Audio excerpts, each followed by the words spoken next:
Et si notre voisin cosmique le plus proche était en réalité totalement inhabitable? Pendant des décennies, Alpha du Centaure représentait notre meilleur espoir de trouver la vie ailleurs. Mais aujourd'hui, le télescope James Webb vient de révéler quelque chose qui change tout. Alpha du Centaure est à seulement 4 années-lumière. Donc forcément, trois grandes questions se posent. Y a-t-il une planète semblable à la Terre? Peut-elle abriter la vie? Et surtout, est-elle vraiment habitable? Pendant longtemps, la réponse semblait être oui. Une planète existe, Proxima b. Elle est rocheuse, proche de la taille de la Terre et située dans la zone habitable. Mais ce que James Webb a découvert dépasse largement ce que les scientifiques imaginaient. Et tu vas voir que le problème n'est pas juste cette planète, mais tout le système. Tout a commencé par une découverte qui semblait presque trop belle pour être vraie. Lorsque les astronomes annoncent l'existence de Proxima b en 2016, c'est un choc. Pour la première fois, une planète rocheuse proche de la taille de la Terre, située dans la zone habitable, existe autour de l'étoile la plus proche du Soleil. Et immédiatement, un récit se construit. Celui d'un monde voisin, accessible, presque familier. Pendant quelques mois, l'idée s'installe. Et si la vie était déjà là, juste à côté? Les simulations se multiplient. Certaines imaginent des océans, une atmosphère dense, un climat tempéré. Proxima b devient un symbole. Pas seulement scientifique, mais presque émotionnel. Mais très vite, un premier détail dérangeant apparaît. Cette planète est extrêmement proche de son étoile, si proche qu'elle est probablement verrouillée gravitationnellement. Concrètement, cela veut dire qu'un côté est toujours exposé à la lumière, qu'un côté est plongé dans une nuit éternelle.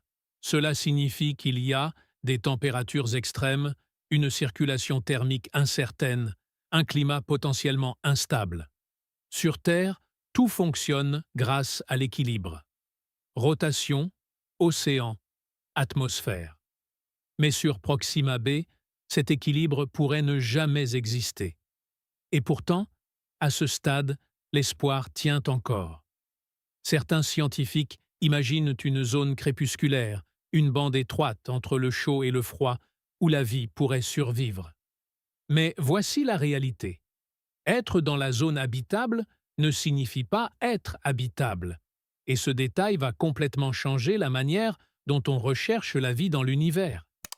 Mais le vrai problème ne vient pas encore de la planète. Il vient de quelque chose de bien plus violent. Et si tout ce système était condamné à cause de son étoile? Pendant longtemps, les naines rouges ont été vues comme des candidates idéales. Elles sont nombreuses, stables sur des milliards d'années, entourées de planètes rocheuses. Donc, logiquement parfaites pour la vie. Mais James Webb a changé cette vision. Contrairement aux anciens télescopes, il observe en infrarouge. Il ne voit pas seulement la lumière. Il analyse l'énergie, la chaleur, les interactions invisibles. Et ce qu'il a observé autour de Proxima du Centaure est inquiétant. L'étoile est extrêmement active. Pas occasionnellement, en permanence. Des éruptions gigantesques se produisent régulièrement. Chaque explosion libère des radiations intenses, des particules chargées, des flux d'énergie massifs. Et Proxima b est juste à côté. À cette distance, il n'y a presque aucun répit. James Webb ne se contente pas de voir les éruptions, il en mesure les effets. L'infrarouge révèle la propagation de l'énergie, l'impact sur l'espace environnant, la manière dont les particules balayent le système.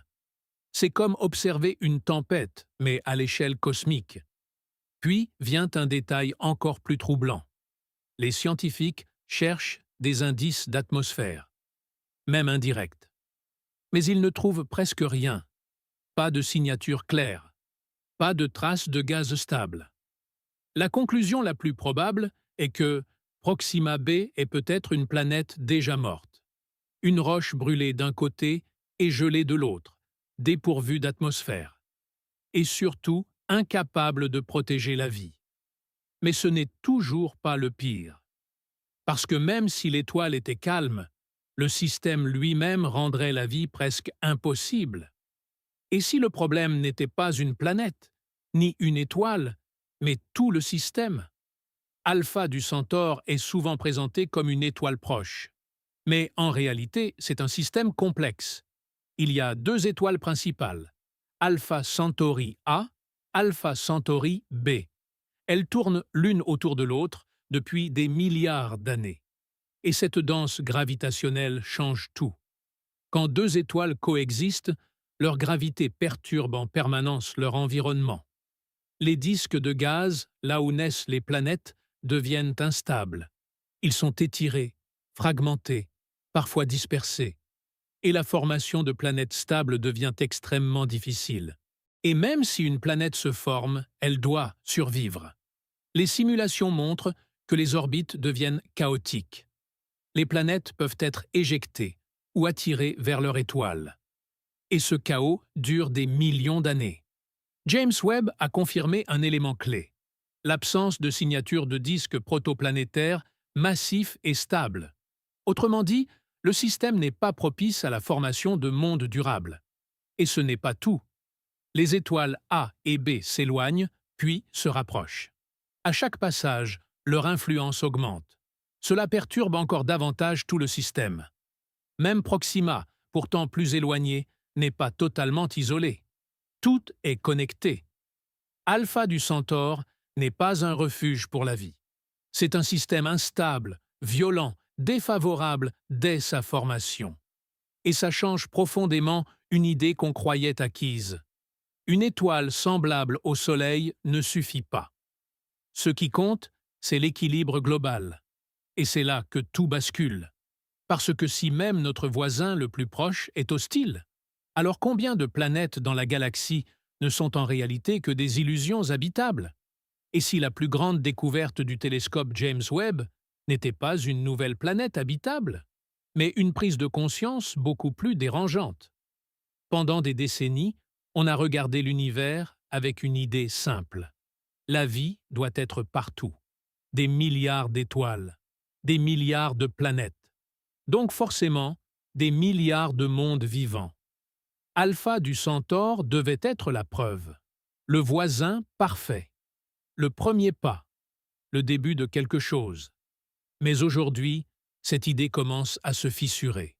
Parce que ce que James Webb nous montre que ce n'est pas un univers accueillant. C'est un univers violent, instable, indifférent.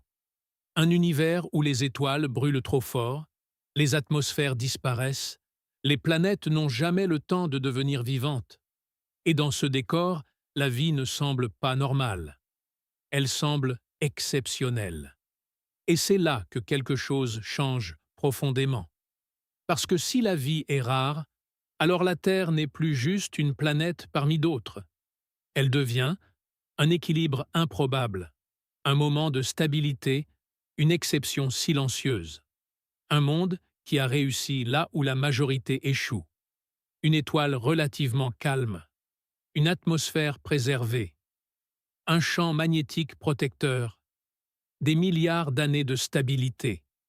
Rien de tout ça n'était garanti. Et peut-être que le vrai choc n'est pas scientifique, mais humain. Nous ne sommes pas déçus parce qu'il n'y a pas de vie ailleurs. Nous sommes déçus parce que nous voulions ne pas être seuls. Nous avons projeté nos espoirs, nos peurs, notre besoin de sens sur un système qui n'avait aucune raison de les satisfaire. James Webb ne détruit pas un rêve. Il nous force à voir la réalité telle qu'elle est. Et paradoxalement, cela ne rend pas l'univers plus froid. Cela le rend plus précieux. Parce que si la vie est rare, alors chaque instant où elle existe devient immense. Chaque planète vivante devient un trésor. Et chaque regard vers le ciel change de sens. On ne regarde plus pour fuir. On regarde pour comprendre. Alpha du Centaure restera là, proche, visible, presque familière. Mais elle ne représente plus une promesse. Elle représente une leçon. La vie n'est pas garantie, même à notre porte. Et peut-être que la plus grande découverte de James Webb, ce n'est pas un autre monde habitable. C'est la valeur de celui que nous avons déjà.